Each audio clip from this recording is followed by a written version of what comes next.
yo, yo, what up, what up, what up? How you doing, everybody? Yeah, give it up! What's happening, people? This one goes out to Chester's Hill Fort, the dopest Iron Age hill fort this side of North Berwick Law. It's called Valentine's Day, 50,000 BC. It was very fucking cold back then. Very fucking cold.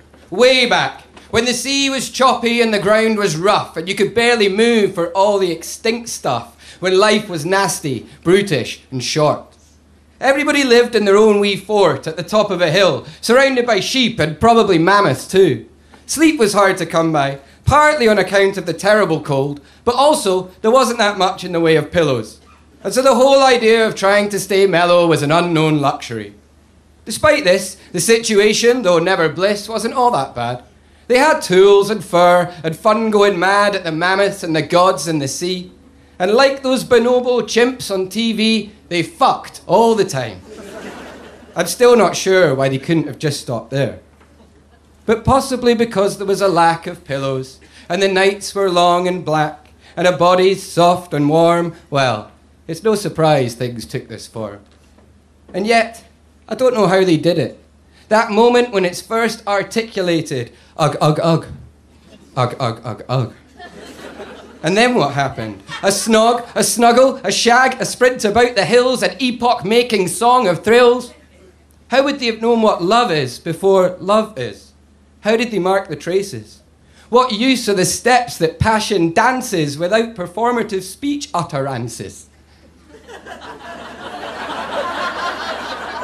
I mean, look, we all learnt love from reading storybooks. They haven't so much as written in the sand. The cultural significance of holding hands, they've no idea. Because the heart shape is defective, a zero essence. Once I get objective, there's nothing there of love or copulation, and I've got a pretty good imagination. Yet there they were.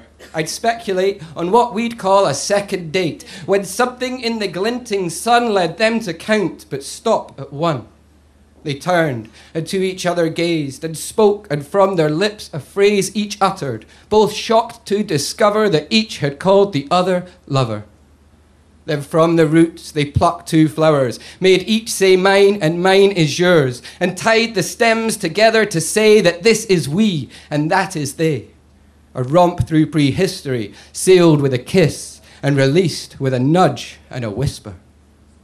And there it was, the sudden leap from sense to sense, enough to keep the gods from closing in, enough to keep a blanket wrapping sleep. And yes, they said, it is enough to make an us from all this random stuff. Because we love as we distinguish a thatness and a thisness, to the sweetest music and the purest art from two twined stems in the shape of a heart. Thank you.